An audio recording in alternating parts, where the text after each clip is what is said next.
zava mutenda hodza ava mutenda ngane ya vutshilo ya mme yashu Emmah Nkangweleni Luvhimbe vho bebwa nga dzi 2 dza February 1956 vho vha ṅwana wa u thoma muṱani wa vho Joseph Luvhimbe na vho Chavhungwe Ramagoma vho thoma ngudo dzavho tshikoloni tsha Duvhe u bva hafho vho ya vha dzhena tshikolo Vondwe Primary School u swika kha murole wa rathi u bva hafho vha ya vha dzula Orlando East vha tshi khou dzhena tshikolo Orlando West Secondary School u bva hafho vha ya vha dzhena tshikolo tsha dressmaking henengei Tshikhuwani nga murahu ha musi khotsi yavho vha tshi tshinyala nga 1978 vho ḓa he vha vhuya Venḓa u thusa mme yavho u alusa vharathu vhavho ndi hafho he vha wana mushumo kha vho Ṅwenda Mutsu vha Tshifudi u bva hafho vha ya vha shuma sibadela tsha Madonoro Donald Fraser u swikela vha tshi awela nga ṅwaha wa 2017 vho ḓa vha farwa nga vhulwadze nga ṅwaha wa 2018 vha ya vha dzula na ṅwana wavho Tshikhuwani u swika Mudzimu a tshi vha dzhia mukegulu vho vha vha tshi dzhena kereke ya the Apostolic Faith Mission of Africa fhasi ya vhurangaphanḓa vhafunzi vho Kutama ndi hone he vha fhedzisela vha tshi ḓoliswa u vha mufunzi vha thoma tshivhidzo tsha evangeli davhini ḽa Tshidzivhe mukegulu vho shudufhadzwa nga vhana vhararu vhatukana vhavhili Khathutshelo Luvhimbe Mboniseni Luvhimbe na musidzana muthihi Caroline Mukwena mukegulu vho sia vharathu vhana na khaladzi muthihi vhomazwale vhavhili na vhaḓuhulu Emmah Nkangweleni Luvhimbe vho vha vha tshi funa dzibodo kana u bika muhaga kha thabelo muthu wa lufuno luhulu kha vhathu vho vha vha tshi funesa u laya na zwithu zwino tshimbila nga nḓila mulaifa wa ṱaḓulu amen.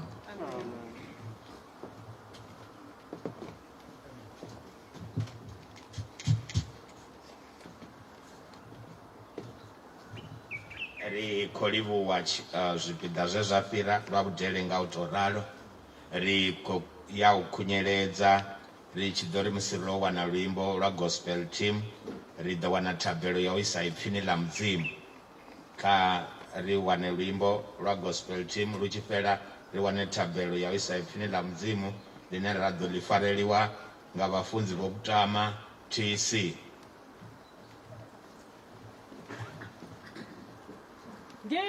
Mochimbiri shangoni di apira hapa ano di watisanga bibi di nga matya kutata u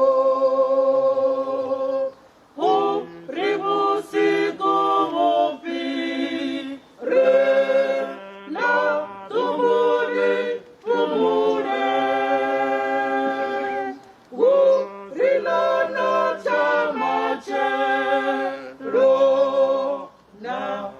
Music,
chonofera.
Karibonyer wanetabera muzimu wa Abrahama, muzimu wa Isaka, muzimu wa Jacobo, muzimu wanga rukolupfa lwimbo lwabona weronga ngeiseli Jehova wachirizi mimya yasho notulucherwa lechikomubona mukundi yonowera Baba ndingalene lipfi mzimu wanga lewo ema balipfa balitenda batenda thambo heino ni baijia bayobudzabona bamwe mzimu wanga ritere chirizi ngano macheloni kaudzulo kailino dende ngauri rote rikotuwa rofarene ondira ntihi mara ipfilau Jehova lingarichidza ungavana mumwe mufumakadzi ane atanziera uri ngarufu rwawema nanne ndotanganedzavo thambo mzimu wanga ipfilau ngalive bhanga line lotutula thungo dzothe line lakora lasvika khamwongo lidzule mbiluni lisengise munna na mufumakadzi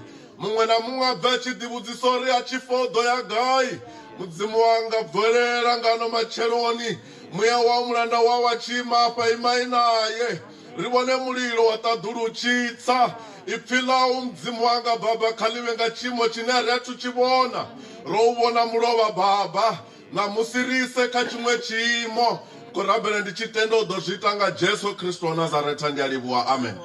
There is a great day coming, the great day coming. There is a great day coming by and by. Oh, when the saints and the sinners will depart and left and right. Are you ready for the day to come? Are you ready? Are you ready? Are you ready? Are you ready for the judgment day? Are you ready? Are you ready? Are you ready? Are you ready? Are you ready for the day to come?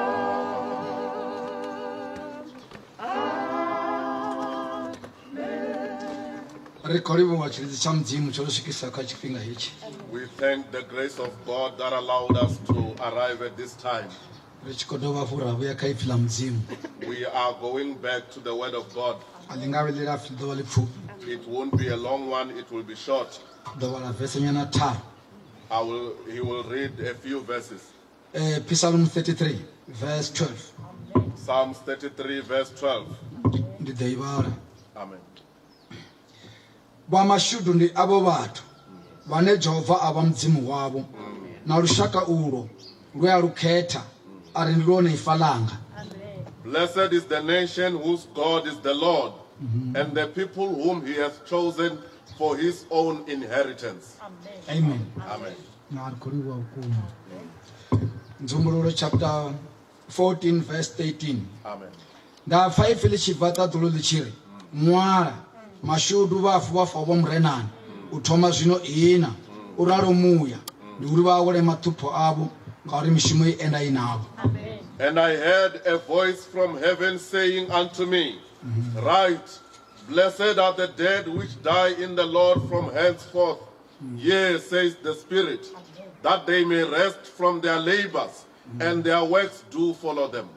You first stand in Nzumbulo chapter 22 verse 14. Amen. Mashudu botanzwa ngubo dzavo uri vadotenderwa ulamuri wa vuchiro na ujena nga korongo mumudini. Blessed are they that do his commandments, that they may have right to the tree of life, and may enter in through the gates into the city. Amen. Amen. Rikolibo bari wa ifila mzimu. Na zora rowela ngarufu. Arikonu fumura na batu bakochirawo. Basa tuwana ndira yo mzimu. Even though we are mourning at this stage, we cannot allow people to go without having a way to go to God. Richibara kapaka Psalm 33 verse 12. Bamashudu ndi abo batu bane Jehova abamdzimu wabo na rushaka ulolwa ruketa arindirone ifalanga. Blessed is the nation whose God is the Lord, and the people whom he has chosen for his own inheritance. Ofiwa bamashudu. Blessed. Bamashudu. Blessed. Batu banji bana mashudu ashangu. Many people have worldly blessings. When a man marries a beautiful wife, he is regarded as a blessed man. When a woman is married to a man who is rich, she is regarded as a blessed wife.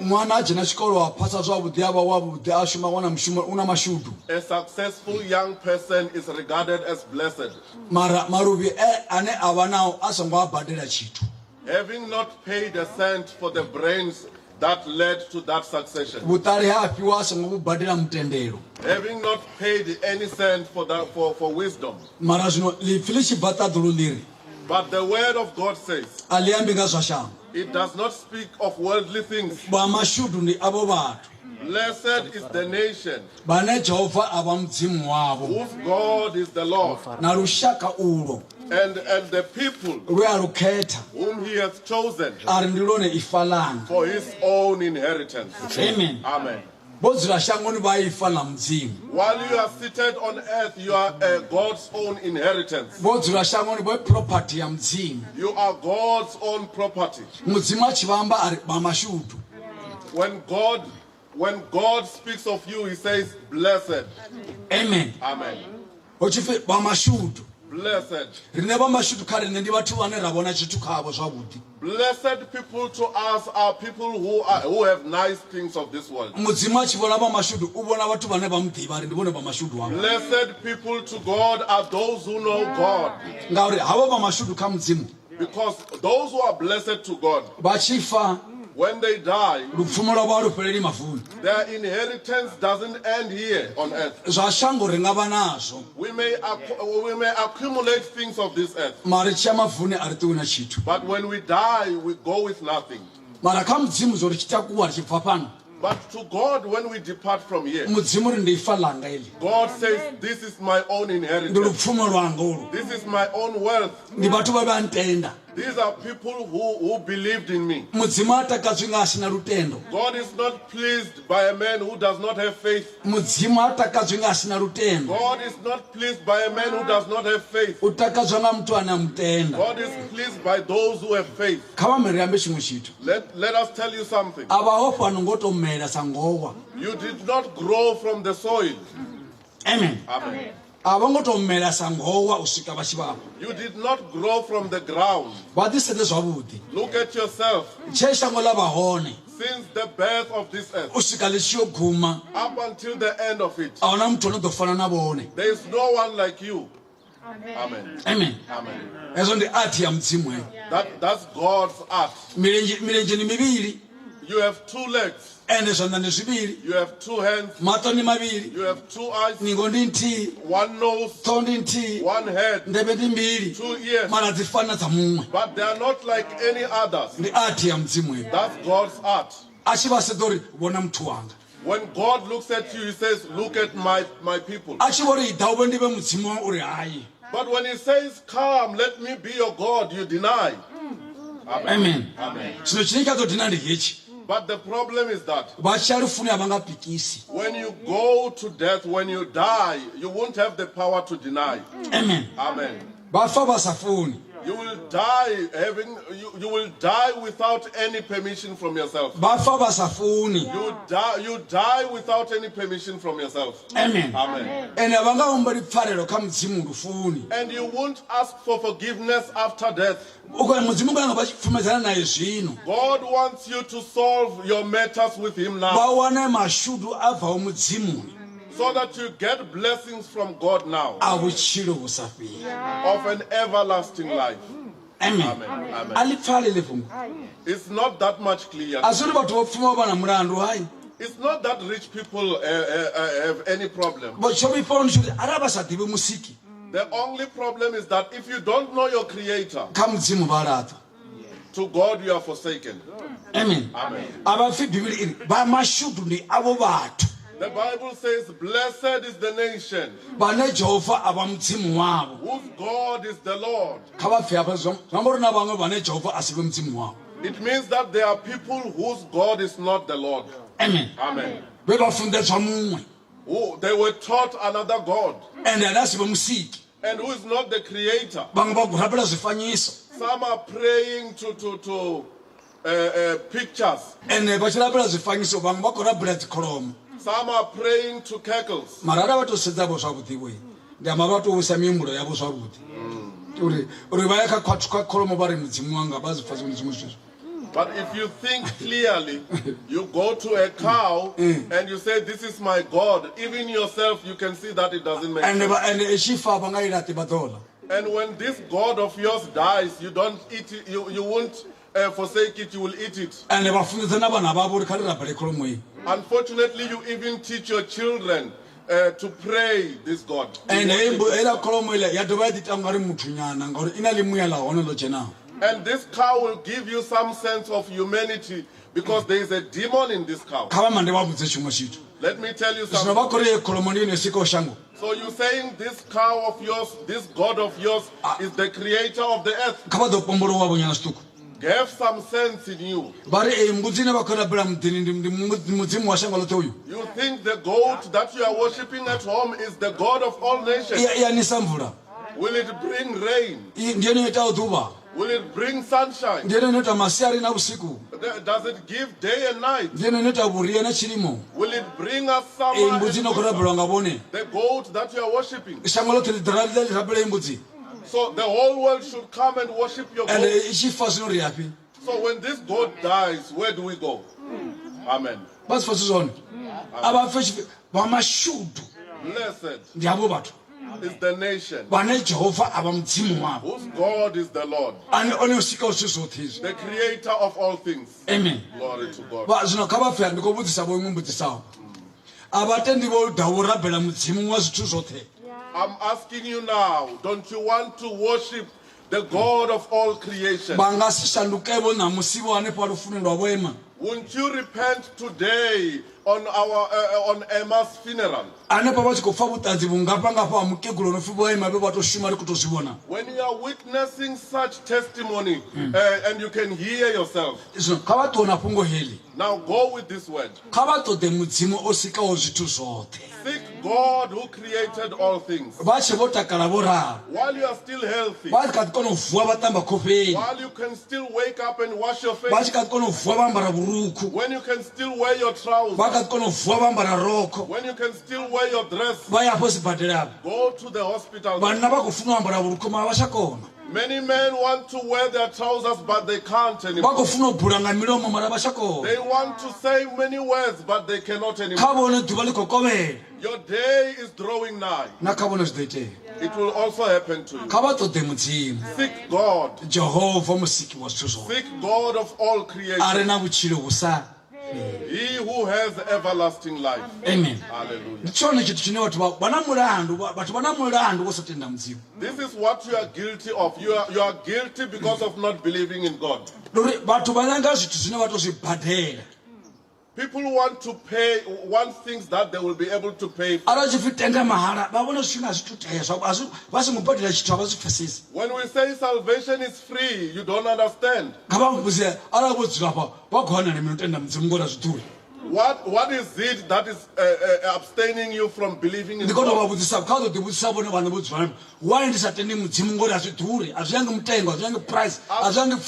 Ask yourself this question. Why is it difficult for you to believe? Because it doesn't need any money, it doesn't need any education. Amen. Amen. You should ask yourself this question.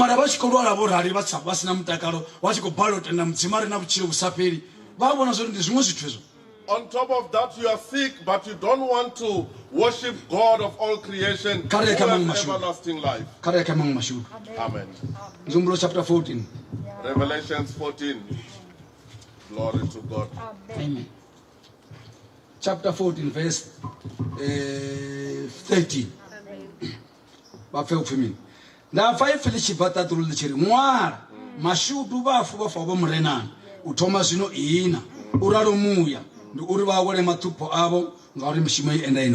And I heard a voice from heaven saying unto me, Write, blessed are the dead which die in the Lord from henceforth. Ye, says the Spirit, that they may rest from their labors, and their works do follow them. Amen. Amen. Now God is saying the good news here. John did not have any eyes.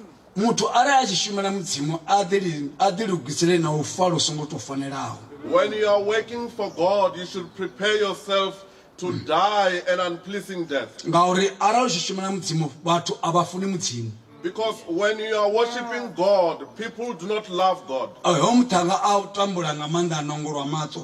Now, the Apostle John, John's eyes were removed while he was in an island, while he was praying, seeking God. He heard a word saying unto him, comforting him on his journey. And he said, I heard a voice from heaven saying, even though you don't have eyes, John, but write. Whatever you will write will be read and pondered. In the olden years. Right, John, because there are people who should believe this. Tell them that blessed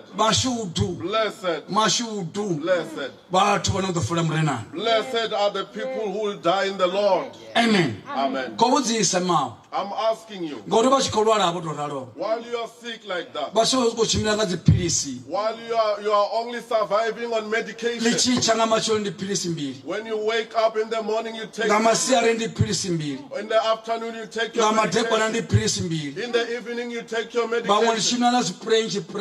Some of us are walking around with sprays. Some of us are walking around with we have different medications. lichichanga machini makuchukunya madhi na dzimwe dzindhaira avo tori vanwe varengedzo lasalasa muviri uyu. Every morning you are trying all means to survive your body. mara dzuva lichikokovera vakulivona But your day is drawing nigh. vari mini ngamuchimbiri What do you say about your soul? anodobva apa muvirini Your wavo soul that will come out of your ane body. achibva asina jesu hauna uyo. Because if your soul comes out without Jesus, there is no way. ati ndiyo nenandouya nichishedza vana vodzura pano chidine makuru wanu. That's where you will come back as a demon coming to confront your children, saying, I'm your ancestor. mashudu vafu vaferawo murenani. Blessed are those which die in the mashudu Lord. vafu vaferawo murenani. Blessed are those which die in the mashudu Lord. vafu vaferawo murenani. Blessed are those which die in the Lord. utoma zvino Starting now, ikovudzisa vatoferapi. where will you die? amen. Amen. mweya wavo uchibva When your soul comes out. musi muchimbiri achitakuwo When your soul gets out of your body. musi vachifema lopedza When you take your last breath. musi vachinekedza muya When you take your last breath. uchibvapo uyavi Where will your soul go?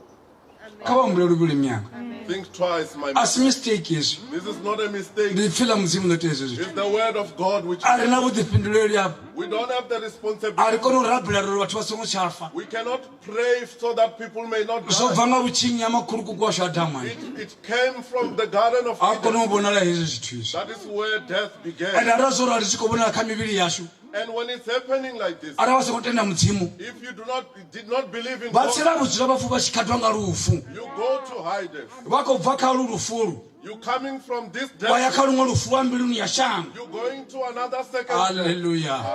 Vaya kalumwe rufu wa mubili wa mbiluni ya shango. You're going to another death Lolatwa nga mdzimu. to be forsaken by God. Amen. Wava sashanduki namsi. Why don't you repent today Vari kuseleli dhuva hili. and prepare for a day like this? Amen. Amen. Lili chiswika. When that Nawone day comes, bomufa mkala achama mulova apa. you heard the old man saying it. Achibona nanga ndichatuluchira utuwa. While he was praying, he said, I also want to live. Hallelujah. Ronombula yangi bebu. We're longing for home. Zvivo rinengisa izvo zitori kubva misipaki We are wavo. tired of this worldly thing. Zvianengisa zvivo ribhora. We are tired of these things. Amen. Amen. Ronotuluchira uchire usa. We are longing for the everlasting. Uyobonana na mdzimu. We are longing to see Jesus. Uchiyochena hayani. When you enter home, Vachiudzisa zori ubvapi. when they ask you, where are you coming from? Wandibva makuva. And you say, I'm coming from Hamakuva. Ndofuchumedzwa ivhangeri yeubhebhi hapo ngauswa. I was preached to about the matter of being born again. Ubhebhi hapo ngauswa. To be born again. Uwana kutanzi ngamuya mukhetwa. To bear witness through the Holy Spirit. Jesu achibhebha mtu. When Jesus is born within. Jesu achibhebha mtu. When Jesus is born within. Wachimbira una Jesu ngangomuka iwe. And you walk along with Jesus. Vatu vachikobona mutu matina mtu hola litadzulu likhaya. When people see a human being, but Ubotofundedzwa zvahayani ngareka ngomu. the whole kingdom of God within you. Amen. Uri achamba chiri nenditova kavone. Vone vavakanne. Amen. Ene uchena karine nera chena kai. Jesus says, I will be within them, they will be within me. Amen. Amen. Richikochimbira shanguni hapo. While we are walking in this world, That's why vatu vasokosema mutu vasamudhivi. sometimes you may curse someone you don't know. Amen. Amen. Matina mtu hola litadzulu hapo. Whereas you're cursing someone who's carrying the kingdom of Haringa God. chinhu chikati ngamanda. Amen. Ndapfa ife lichibva tadzulu chiri mwana. Mashudu vafu vamurena utoma zvino ina. Uralo muya ndo uri vawere matupo avo ngauri mishimo yavo imishimo yenda inavo. Amen. Baba, ukosibona mtanga sina mato. Now, Onorindera pedzuri lisvika rini dhuva. John was only awaiting for that day. Tani mari lidosvika dhuva. Lidosvika dhuva. Amen. Amen. Amen. Amen.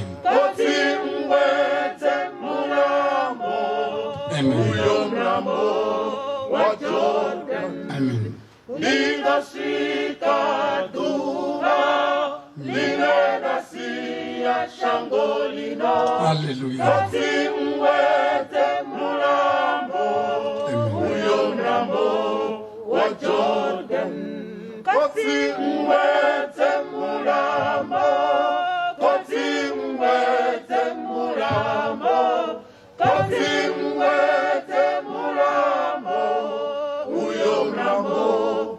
Jordan.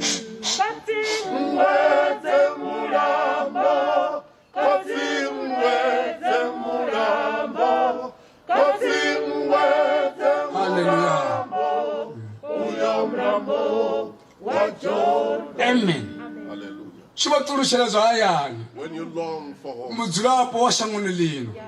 Achibamba zondifuna kwela lo mlambo olufulufu. When your soul says, I have to cross over Jordan. Amen. Amen. Ashonesela nabafunzi wabawe Jesu achilufuna. Saying that when Jesus was saying the last words going to death. Amen. Amen. It may be the same with you when you depart. You should not die kicking while cursing people because of the death you have with others. There are people who do not want to pay their debts. People who have enemies. People who are full of hatred. People who do witchcraft. When you die, your work will follow you. It will not leave you because you are dead. Whatever you have in your heart, you will die with that. That is your transport. Amen. Amen. That's what you feel. That is why you need to be washed of your sins. That your heart may be white as snow. Amen. Amen. When you die, you will die with no debt. You will die with no debt. I'm saying this because some of you may not reach December. Amen. Amen. Amen. Amen. 22. Revelation 22. Verse 14. Mashudu watanzwa ngubo dzavo uri vatotenderwa ulamuri wa vuchiro na ujena nga korongo mumudini. Blessed are they that do his commandments, that they may have right to the tree of life. Listen to the blessings of God. God loved you so much. Hell was only created for the devil. But he opened the way. He opened the way. There will be a highway. There will be a highway. A way. A holy way. A filthy man will not walk. Only those. Only those who Now, even a blind man, even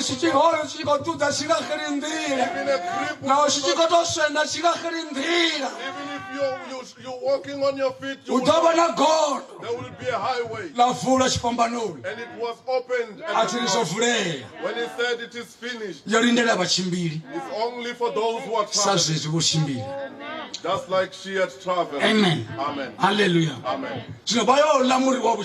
Now they are going to eat the tree of life. The tree which God hid in the garden of paradise. It was taken, now it's in paradise. Maybe Emmah has tasted the tree of life. Amen. Amen. The tree of which we eat and we get everlasting. This is blessings. These are blessings. Blessed according to the word are those who are rich. Blessed are those who are beautiful according to the word. According to the word, blessed are those who have luxurious. But if a tsunami was to come, it takes. But blessed are those who will eat the tree of life. Those whose God is the Lord. Hallelujah. Glory to God. I pray to God that hold my hand, Lord. Hold my hand on this way that I may not get lost when I die. Glory to God. When I die. Amen. Amen. Amen. Amen. Amen.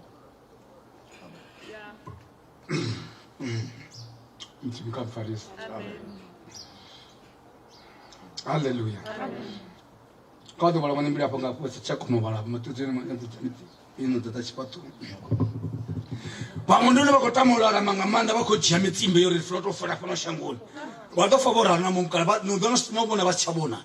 vachikofa vasina mudzimu You will die without God. vachifa mudzimu achivapfamara chintu You will die having been forsaken by God. atikosemana vakala I'm not aya atingazisemi ni vatu valwane I'm not cursing you. ndiaumbele vasengombona mulandu Please don't. ndikotofembeledza mana I'm just begging you uri karitakuwe rothe that you may walk with us. ubvevo vanna na vafumakadzi That we may find men here. vanati vadofa dzimbiri dzodhara vumudzimu Men and women who will have, Amen. who will be full of the Spirit of mudzimana God. ndava zova mudhayi wafura vamudhayi wambanje It doesn't matter whether you are smoking. vasvika mudzimu ndokhuta chinyai chote ichi When you come to God, God will Atanzwa take it mbilu. all away and wash your heart. vatendeloyo lamuri wa vuchii And you may be allowed to haleluya live the Spirit. vatendeloyo vona mudzimu And you may be allowed vatendeloyo kwata mapanda a jesu and you may be allowed to live vatendeloyo before isati God. ndivopanda mukona And zote you may be allowed to worship God. vachisvika vari ndiyalivuwa And when you go to God chilidzi chamalofa haya for the grace of the blood, entanzwa mbilu the blood that namusi ndiovuya yani now I'm back home. ndibva shakonela vupuli I'm coming from the world of kava vari Satan. vanemi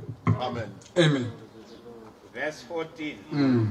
Mashudu vatanzwawo nguvo dzavo. avatanzwe mbili avatome zvino You start now. vasongo vachera machero namachero Don't say I will do it tomorrow. ipfi la mudzimu ni chitu chichirawo The word of God is a living thing. lojena Now it's in your heart. lojena It's in your heart. hapana rufuni hapana lidwa likoamba On your deathbed, this word will lidwamba lari ndovomupfa ndichikwambiwa pala this word will be talking. hezvi hazvakereke hezvini This is not a matter of a faith. ndizvamanda mudzimu It izvi is the power of God. ifanire ndimanda mudzimu Gospel is the power of auchita God. vothe vatendavo Save those who believe. otoma kamajuda Started in the Jews. kamagrika Started in the Greeks. panovhenda And now ari shimile rothe muraro let us walk ari together. shimile rothe Let us walk together, my Ashimwe. brother. Hallelujah. nditomuvona kaladzi yani nemudzuva You will see ara us. ndisongotenda ndidolira